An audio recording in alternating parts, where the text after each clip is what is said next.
뜻인 걸로 판단되고 있습니다.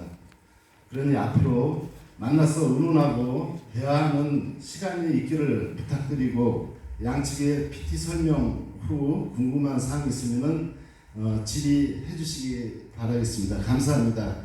그러면 이어서 우리 측의 LH공사 조재영 차장의 PT 발표가 있겠습니다.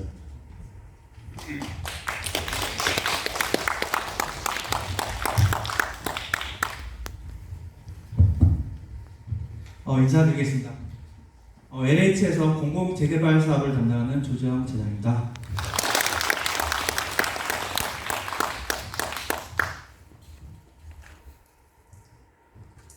먼저 평일 저녁 시간을 내서 참석해 주신 우리 주민 여러분들께 감사의 말씀드리겠습니다.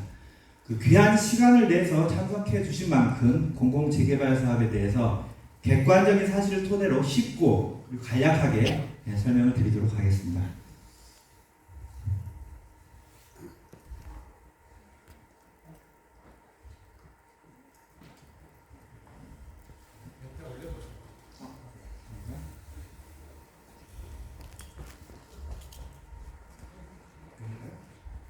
방향을 어디로?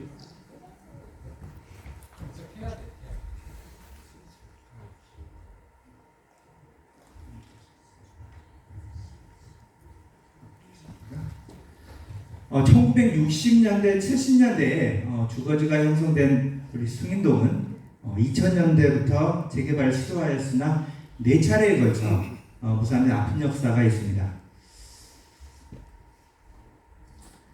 그래서 현재 숭인동 주민들은 어떠한 선택을 할 수 있을까요? 현재대로 살 수도 있고 재개발을 할 수도 있습니다. 현재대로 살면 생활 환경은 익숙할 수 있으나 주택이나 상가가 노후화돼서 불편할 것입니다. 그러나 재개발이 되면 깨끗하고 정비된 환경에서 쾌적하게 생활할 수 있고 더불어 자산가치 상승도 기대할 수 있습니다. 재개발을 반대하는 경우에는 구역이 해제되고 주민 자력으로 개발을 해야 할 것입니다. 그리고 재개발을 찬성하는 경우에는 도시복합사업, 그리고 공공재개발사업, 민간재개발, 지역주택조합 방식으로 사업을 추진할 수 있습니다. 공공재개발 그리고 신통계획을 비롯한 민간재개발은 도시 및 주거환경 정비법을 근거로 해서 소유권을 유지한 채로 개발을 하는 방식입니다. 그러나 민간개발 지역주택조합 방식은 주택법을 근거로 해서 소유권을 시행사한테 이전해서 개발하는 방식입니다. 공공재개발은 구역지정 60%, 사업시행자 지정 67%가 충족되어야 사업이 완료될 수 있습니다. 반면 민간재개발은 구역지정 60%, 조합설립 75%가 충족되어야 사업이 완료될 수 있습니다. 그러나 민간개발 지역주택조합 방식은 일반 조합원 모집 50%, 지구단위계획 67%, 조합설립 80% 및 소유권 15% 확보, 그리고 마지막으로 주택사업 승인을 위해서는 소유권 95%가 확보되어야 사업을 완료할 수 있습니다. 공공재개발은 도시계획 심의를 통해서 동상향이나 법적 상한 용적률의 120%까지 주택 건축을 허용합니다. 숭인동을 만약 공공재개발로 사업을 하게 되면 법적 상한 용적률의 500%인데 1.2배인 600%까지 건축이 가능합니다. 그리고 공공재개발은 주택도시기금에서 사업비의 일부를 초저금리로 융자가 가능하며 보증금의 70%를 3억 원 한도로 이주비 융자도 가능합니다. 그리고 공공재개발은 관리처분 방식으로 개발이 100% 소유자에게 귀속되는 방식입니다. 다만 LH는 사업 수익하고는 무관하게 사업비의 3%를 수수료를 받긴 하지만 민간보다 낮은 금리로 사업비 일부를 조달할 수 있기 때문에 사업비 절감이 가능합니다. 주민분들께서 추정 분담금을 궁금해 하시는 분들이 있어서 간략하게 설명드리겠습니다. 예를 들어 공시가 3억 6,900만 원인 경우에는 추정 권리가액은 약 10억 6천만 원으로 추정하며 30평대 아파트 한 채와 환급금을 받을 수 있습니다. 물론 이 수치는 서울시 사전기획 그리고 도시계획위원회 심의 결과에 따라 달라질 수 있습니다. 공시가 6억 1,300만 원의 경우에는 추정 권리가액은 약 17억 6,700만 원으로 추정하며 25평 아파트 두 채와 환급금을 받을 수 있습니다.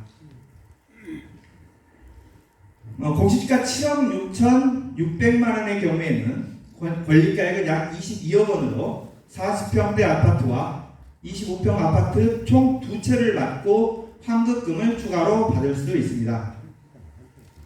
참고로 넘어가겠습니다.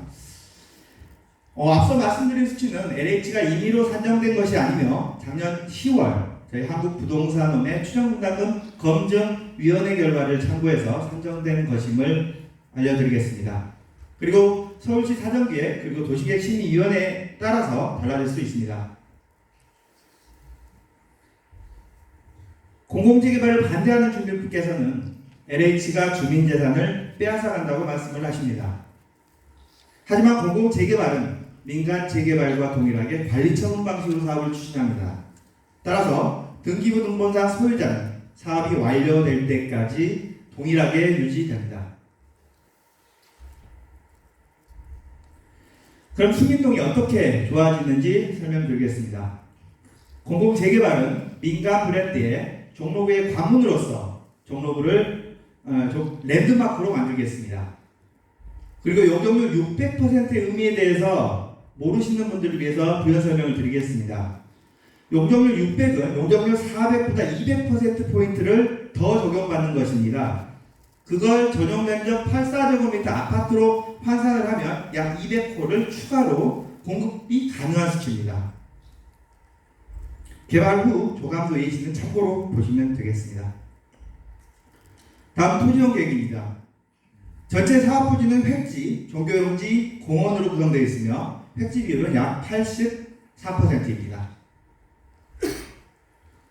건축 계획은 지하 4에서 5층, 지상 40층, 용적률 600%로 계획하였으며 공동주택 523호, 오피스텔 84호 등 총 607호로 계획하였습니다.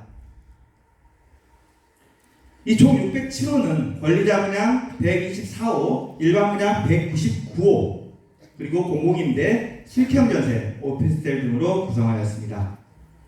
참고로 여러분들이 많이 우려하시는 10평대 임대주택은 30호를 반영했고 총 세대수의 약 5% 수준입니다.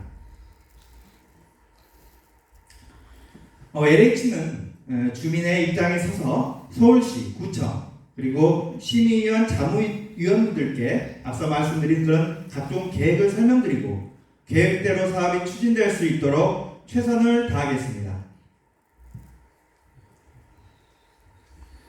주민분들 중에서 월세로 생활하시는 분들이 많이 계십니다. 근데 그런 분들이 어려움을 배려해서 주민의 요구 그리고 주민대표회의와의 협의를 전제로 월세 수입 지원 대책을 마련하겠습니다.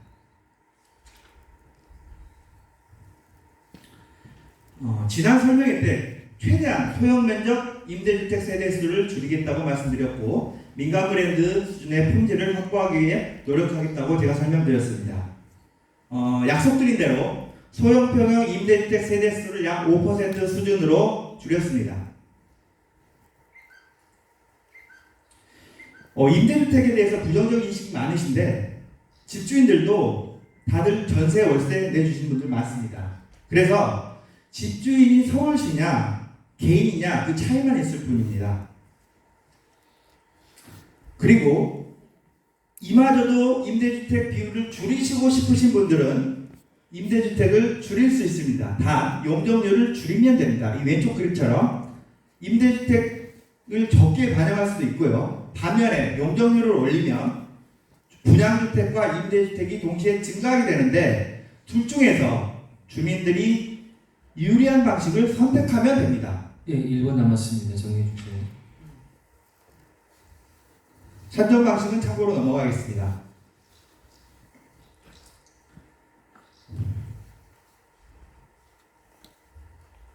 그리고 공공재개발에 부정적으로 생각하신 주민께서는 LH가 주민들의 임대주택을 빼앗아간다고 알고 계십니다. 하지만 재개발 사업을 통해서 건설된 임대주택은 LH가 아닌 서울시가 우선 인수하게끔 관련 법에 명시되어 있습니다.